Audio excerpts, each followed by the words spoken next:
Hi everyone, this is Prince Will, Upit Global Consults, Goodnav Academy. There's an issue we want to address today in benefit of international students, those who want to study abroad, a country different from their country. Let's say you want to study in the UK, you want to study in Canada, you want to study in US, Australia, or any country, just not in your country. There are a few tips you need to have in mind as to guide you in having a successful stay during your studies in UK and even after your studies in UK or Canada or any country. We'll mostly be making use of UK as a reference point for the course of this video. That being said, there are 10 issues you need to consider if you want to stay in the UK as an international student. You need to, one, improve your fluency in English if it's in the UK or Canada. In Canada, you also need to know French if you're studying or residing in areas where they speak French. So whatever country you are studying in, you need to know their language. If you're studying in Italy, you need to know Latin. If you're studying in any country, you need to know the native language, predominant language in that country. Then the second one is connect to groups and communities. Third is search for an affordable accommodation. Fourth, you open a bank account. Fifth, you look for a part-time job. Sixth, learn about the transport system. 7, be open to weather challenges. 8, explore the country. 9, make a list of your daily needs. Then 10, get benefits from the government. Now I'm going to be addressing these 10 issues as we proceed. First one is to improve your fluency in the native language of that country. So let's say UK, you have to improve your fluency in English if you're going to be studying in the UK, for example. English is their native language, so it makes it easy for you to communicate with people in the UK if you know English. I know some people do not come from English-speaking countries, so you have to, before you get into UK, you have to take online classes or you have to go for English physical classes in your country. Get basic language skill of the English language or whatever language you're studying in or the country where you are. The second one is to connect to groups and communities. Now you have to join student groups, you have to join communities in the country where you are via different platforms, maybe physical platforms, maybe social media platforms on Facebook, on Instagram, so you'll be abreast of things happening in that country. So you'll be abreast in things happening in your university, in your department. You need to be part of groups. This helps you successfully stay in the UK. The third one is for you to search for affordable accommodation. In countries, Canada and UK, for example, you're asked to provide a proof of fund. This proof of fund covers your living expenses and for the UK, the balance of your tuition fee. So let's stick with the living expense. Your living expense covers your accommodation, your transport, your feeding, what it's expected of you to spend during the duration of your course. So if you want to get accommodation, you need to consider affordable accommodation in the UK or in any country where you are. You don't need to spend far beyond your budget in accommodation. So there are some websites where you can get accommodation links from. They help you with accommodations. Your school, some schools also have facility where they help students get accommodation. So you explore these options. You can even, depends on arrangements, share flats with some people that you trust or you feel comfortable to stay with. That's one way for you to have or spend less in accommodation.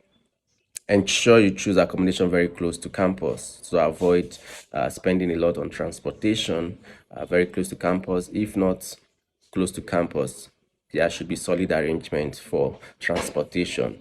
The UK has a very good transportation network, so you cover up in that regard, but make sure if it's within your power, you get accommodation very close to campus.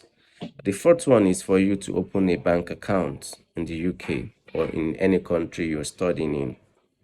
The bank account helps you with making your payment for your for your accommodation, utilities, and any other things you want to do. So you need to open a savings bank account in any country where you find yourself. And the requirement, basically, you're going to be asked your valid international passport, your visa, student visa.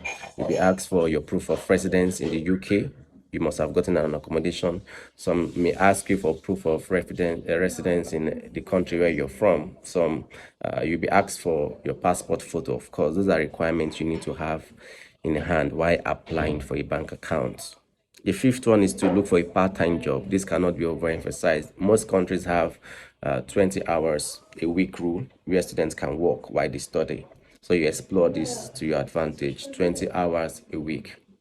Okay, when you study for 20 hours, when you work for 20 hours a week, it allows you to pay for your basic needs.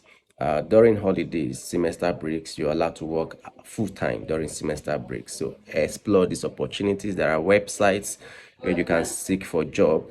Okay, there are websites you can seek for jobs. So explore these opportunities. You wouldn't get the big jobs, of course. You wouldn't get the big jobs, but you can get waitress, you can get cleaner, you can get salesperson's job, different kind of jobs. So take your time to get it. The sixth one is learning about the transportation system in any country where you are. Ensure that your housing has the best travel arrangements. As I said earlier on during the accommodation issue, make sure you are able to know the road network. Make sure you are able to study the travel arrangement, the schedule of the buses to and fro from your class or wherever you're going to. And if you're in a country where they have student pass, where discount is given for students to have cheaper transport fare, or explore these opportunities to get your student pass so you don't spend more on transport. Then seventh, be open to weather challenges. It can be very cold in some countries like UK or Canada, so explore the challenges that can come with weather. Try to be open to these challenges. Get warm clothes. You don't need to buy these warm clothes in your country. When you get to the UK or Canada, you buy the clothes there that protect you from cold. So just be open. Sometimes it can get to 0 degrees or even minus degrees in the UK and Canada. So be prepared for this. Pair of shoes. Be prepared for rain and any of these weather changes. Explore the country. Number 8, explore the country.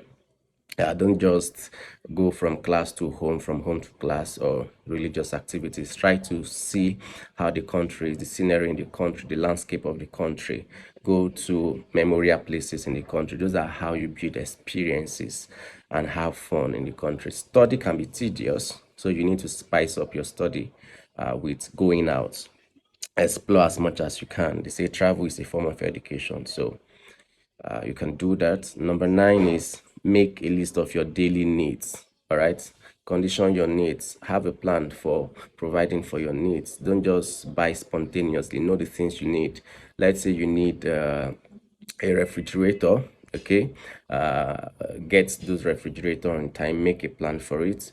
If you want to buy, let's say you want to buy a washing machine, you may share the expenses with your flatmate. If you have a flatmate, your toiletries, your groceries, you write them down.